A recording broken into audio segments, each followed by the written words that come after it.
Welcome back, everybody, to another episode of She Plays Final Fantasy XIV: A Realm Reborn with Kovu. And the last time we left off, we did a little bit of all amigo stuff. We had to help out a guy that was dying, you know, get him a potion and stuff, just to kind of get ourselves some trust in the Alamigan world.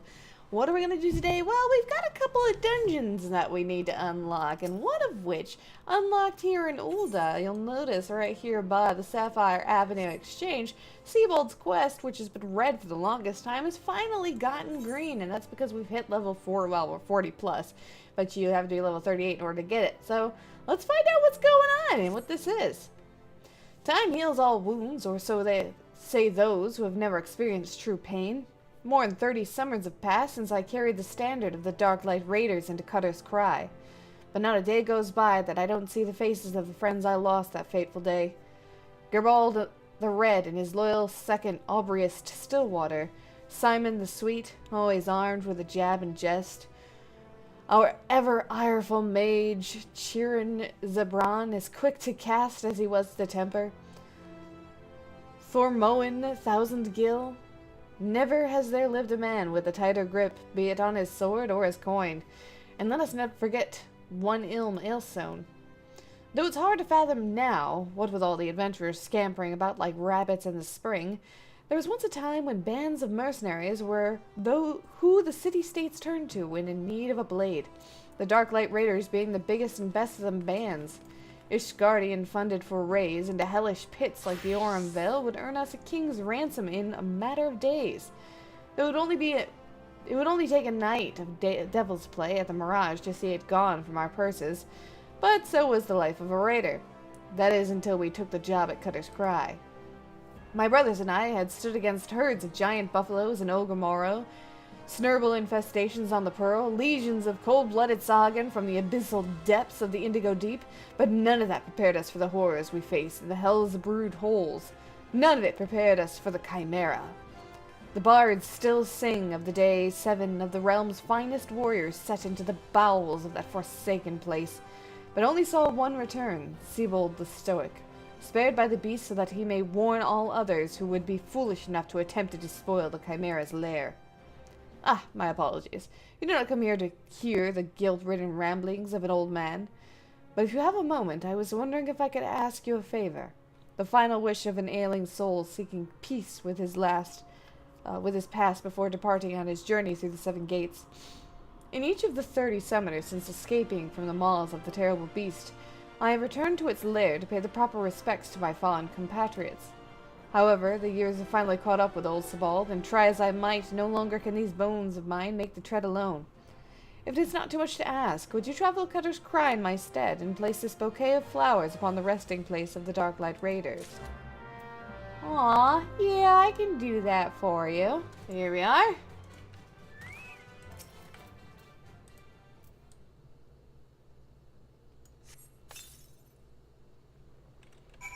Huh. This is Cutter's Cry, a labyrinth of sand-ridden caverns. And you hear that? That sound like the woofing snort when a fire catches? That's the Chimera. Not that I've seen it. Sure, go right on in if you're certain of your ability to make it out in one piece. Just don't expect me to go trotting in there after you, no matter how hard you wail and holler. Ah, you promised old Sebold the Stoic, did you? He's what's called a man of principle, he is. A little too much principle, I'd say. What's wrong with wanting to live when your wife at home big with child? Or when you've a wife at home big with child. Aye, the tale goes that rather than facing the fate spun by him by Nymea, he hid beneath the mangled body of his leader and watched as his companions were torn apart one by one. Also, he might return home to see his son born. Wow. Should he have died a hero rather than lived a coward? Was being able to see his son worth having a boy grow knowing his father was a craven and disgrace to his friends and family? Should I ever find myself faced with a familiar decision? Would I have the courage to walk the righteous path?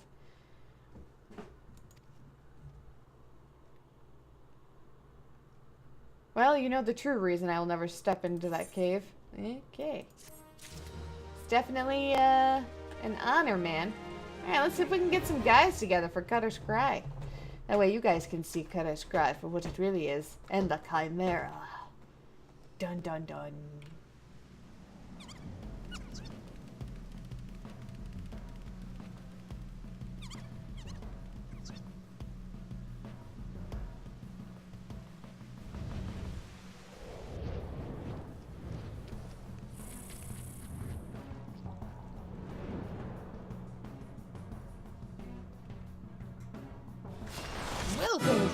just cry. Honestly, I think it's one of the nicest, the prettiest dungeons in the place. But it's one where it's going to be the first of the dungeons to start making you pay attention to your surroundings. Like, I mean, yeah, they kind of had that in, like, the lower dungeons, but this one really throws it at you. Like, for example, you're gonna notice while you're going through the dungeon these little patches of sand, and they're gonna be like, poof, poof, sprinkled all throughout the sandy area inside the dungeon. Don't stand on these. I mean, they're not gonna kill you, but it's just not really a good idea because they're gonna have like a mini explosion, and that mini explosion does damage, and anytime you can avoid doing damage is usually a good idea. So besides that, it's going to be a lot of collecting treasure chests, follow your party, teleport through sand tunnels apparently, and yeah. The bosses are where you start having to actually pay attention to the bosses as well, so. Anyway, so pretty much just stay out of traps and follow your group and stay together and hold hands and then sing Kumbaya, and then you'll be fine, you know.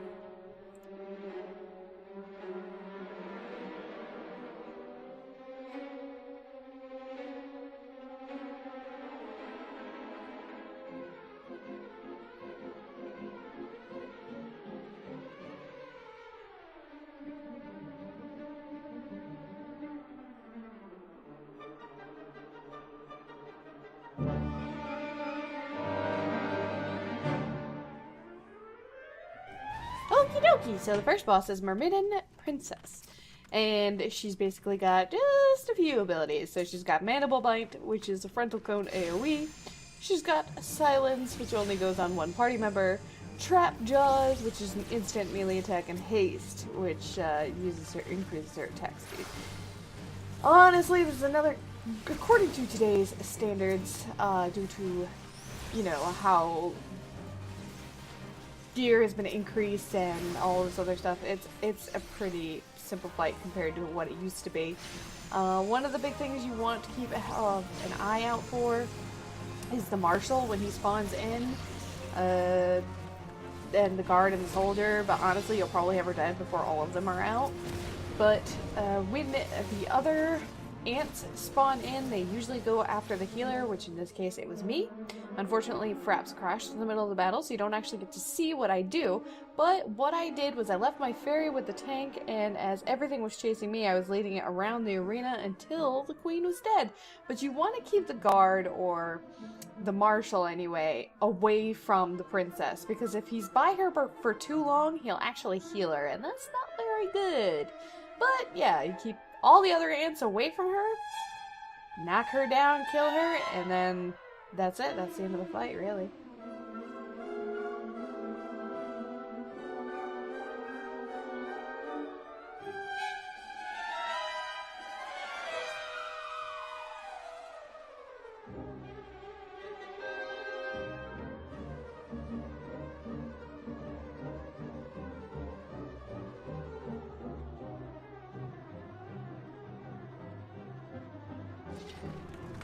Next, we have the Giant Tunnel Worm. His abilities include Sandstorm, which is a frontal attack, does very small damage. Sand Cyclone, which is a spell that targets a random party member, does a small amount of damage, but does damage over time and a debuff. Then you got Sand Pillar, which is an ability that he uses when he's burrowed into the sand, and it damages anyone that's standing on top of the sand trap, so trying to avoid that. He's got Earthbreak, which is an ability that he uses also when he is burrowed, and he will explode off the ground, and it does a lot of damage to anybody who is near it. And then there's Bottomless Desert, which is an ability he uses again when he is in the ground, and it kind of looks like a whirlwind on the ground. It does a small amount of damage, but it tends to pull everyone towards the center. That way, like, he'll draw you all into the center, and then he'll do Earthbreak, which you really don't want to happen. So, for the most part, avoid him while he's burrowing, you know, the whole tremors thing. You see puffs of sand, try to stay away from it, try to stay out of the center of the arena, and then you should have this. This is another one, not too terribly difficult.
And lastly, we have the Chimera. And the Chimera's got some pretty nasty abilities. He's actually one of the few, or he's going to be the start of where things are really going to start getting a little bit challenging, and you really need to start paying attention to the things that the bosses are doing. For example, this guy, he does Lion's Breath, Ram's Breath, and Dragon's Breath. Now, Ram's Breath is it causes ice damage and heavy for anybody standing on his right side, and Dragon's Breath causes thunder damage and paralysis for anyone standing on his left side. So you can usually just stand behind it to kind of avoid the cone, but the tank's going to have to move sidestep to avoid Chimera's breath, which will paralyze him. Obviously you can use Asuna or whatever in order to cleanse this, but just keep it in mind. So when he gets about 75%, he's going to start using Dragon's Voice and Ram's Voice. And this is where it really comes down to people needing to have to pay attention. So you're going to see a notification pop on the screen. It either is going to say one of two things. It's going to say that the Chimera's eyes are glowing violet, or the Chimera's eyes are glowing blue. So if it says that the Chimera's eyes are glowing violet, he's going to do a Thundercloud AoE attack that damages and paralyzes anyone outside of his melee range. So you want to actually be very close when he uses violet. And if you are already far away, like if you're a bard or a caster and you happen to be, like, you can't run close to him in time, if you, like, basically run to the edge of the arena, then you might be able to avoid it. It's wide, but it's not that wide. So when you get the notification of when the Chimera's eyes glow blue, he's going to be think of it kind of like Blizzard 2. It's going to be an AoE ice attack that's going to be around the Chimera. So anyone who's in melee range of the Chimera is going to get struck by the his attack. So you kind of just want to make sure you distance. So always keep in mind, if it's violet, you get close. If it's blue, you run away. So then he's going to start attacking randomly adventurers while still going through the violet and the blue. He's going to use Cacophony, which he sends out a purple ball of energy. It's going to follow you around the arena. So if you get a target on your head, you want to avoid it by or you want to run away from the party because you don't want to be on top of the party, because once the ball hits you, it's going to explode and paralyze anyone that's in the range of its explosion. And then he's going to use Ram's Keeper, which is going to spit out ice orbs that are going to fly from the Chimera to one random player, and it's going to trigger a ground indicator, which is going to leave an icy patch at that location. So that's another one you kind of want to just keep your distance from the party, because if you're standing on top of the party when he uses these abilities, you're really being a detriment on the party. So just keep this in mind when you're doing the fight. And as long as you're paying attention to the eyes and whoever's got the AoE status on them, you should do really fine. Like, it's not terribly bad. He'll eventually go down quite easily, and then you have your victory. So hooray!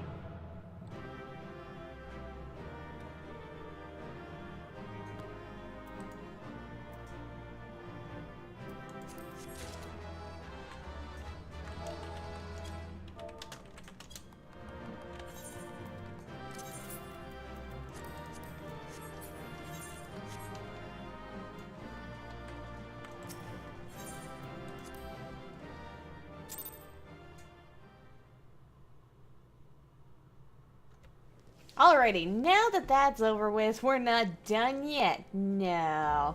Instead, we're gonna talk to Nedrick here, who is at Vesper Bay. And what do you got for us, Nedrick? Braving new depths, eh? Hail, adventurer! You wear the expression of one who seeks new battlegrounds to hone your burgeoning skills. Do not ask how Nedrick knows, he simply knows. Now, tell me, are you perchance familiar with the sunken temple of Qarn? I will not hold it against you if you are not. The ruins only surfaced when the calamity split the ground asunder, after all. Any road, it's a popular destination these days for adventurers looking for new frontiers to explore. If you're keen to join them, why not make the journey to southern Thanalan and visit the temple for yourself?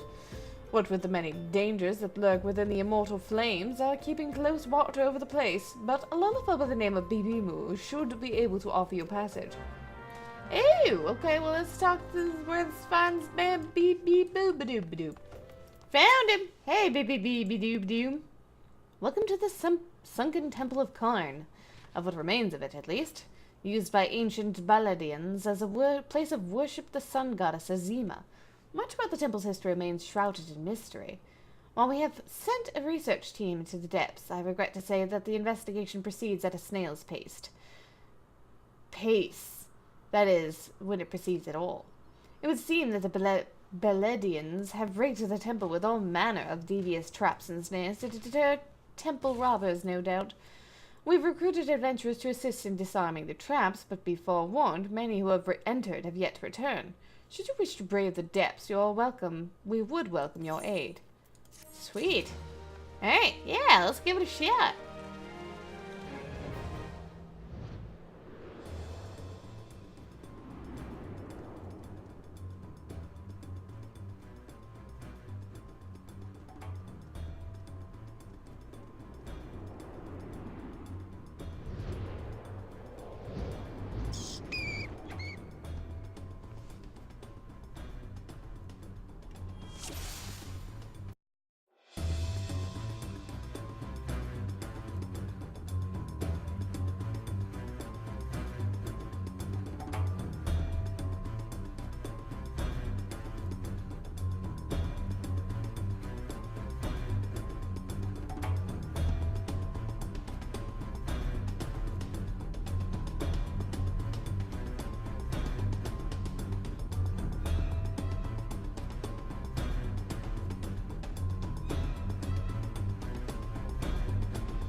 Alright, so the first boss is Terratotor, who used to be an absolutely horrifying boss to face back when this dungeon first launched due to his instant death mechanic that is the first of its kind, but just, you know, there's plenty more to come, trust me.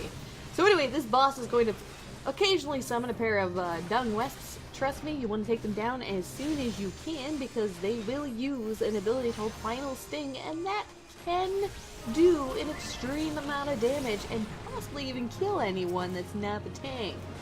And you really don't, if they do attack the tank, you really don't want to leave the tank in that kind. And when the Terratotor, his HP is under 50%, this is when he's going to use that mechanic, that scary mechanic that I just mentioned at the beginning. He's going to use Mortal Ray, and it's going to place a Doom debuff on your entire party. So you will have 12 seconds in order to act, or you will die. There is no sooning this debuff off. So how do you stay alive, you might ask? Well, most people know, but this is where you have to pay attention to your environment. You'll notice on the floor there are 3 squares. Now I, as a caster, usually tend to stand in the middle square, and I would actually recommend standing in the middle square as well, unless you have, like, positional attacks that you need to do. Now the reason why is because after he casts Mortal Ray, you'll notice one of the 3 squares is going to light up in the edges, or begin to glow orange. You're going to have to run to that square before the glowing stops, and then it will take off the Mortal Ray debuff. If you do not make it to the square in time, you will die. There is no escaping.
Next up, we have the Temple Guardian.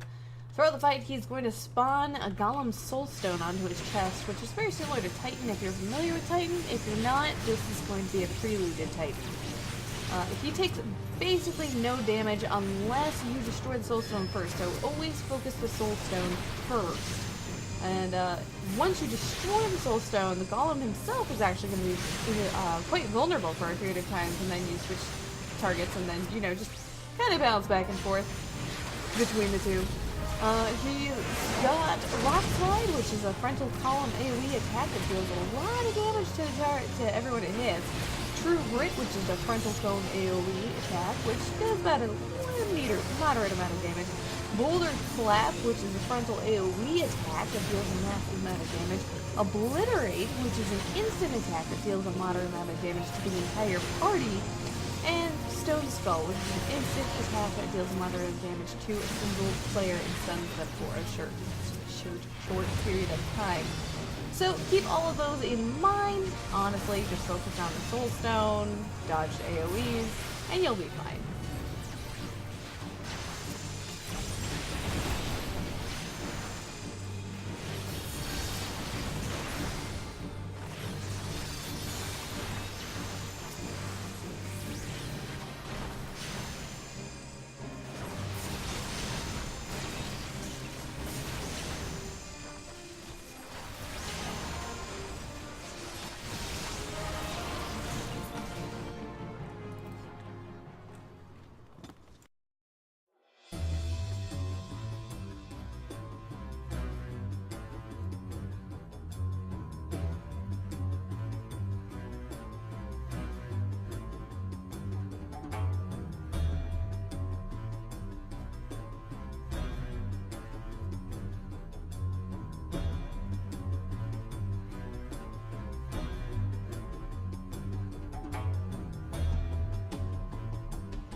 And last but not least, we have the Adjudicator, which throughout the fight is going to spawn random mithril verges, and they're going to attack players with blue beams of light.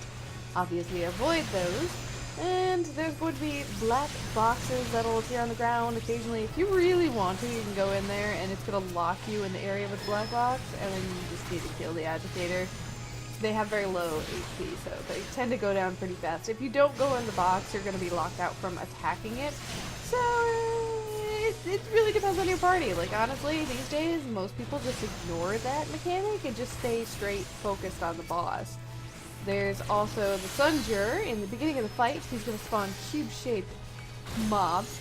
And when you fight them, make sure that they die on square platforms if you can. If you don't kill them on the platforms, they're going to keep reviving. Which, honestly, again, not really a huge deal. He does Darkness, which is a frontal AoE cone attack, and it's going to blind players that it hits. And Paralyze is another one that he will tend to use, which is another AoE. You can stun this if you would like, and it can also be a stun edge also. So besides that, it's pretty much a basic tank and spank, and you'll have the boss down in a jiffy. So with that to do, you are done with the dungeon.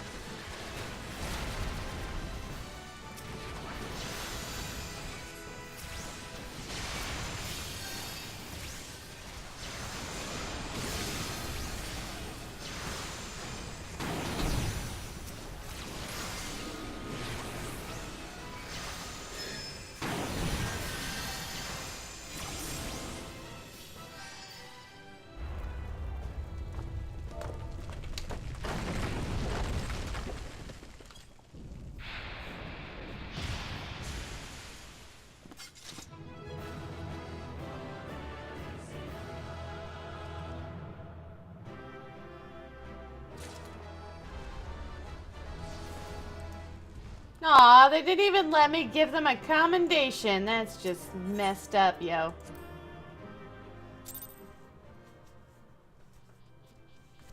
Well, that's gonna be it for tonight's episode. Thank you guys so much for joining me for these dungeon runs. It's been quite a fun time. And I will have to see you guys next time. Hopefully we'll have a much better botanist and we'll be able to do more dungeons and we're gonna be able to make our own gear. We're gonna be the best player ever and everyone's gonna be jealous and everything!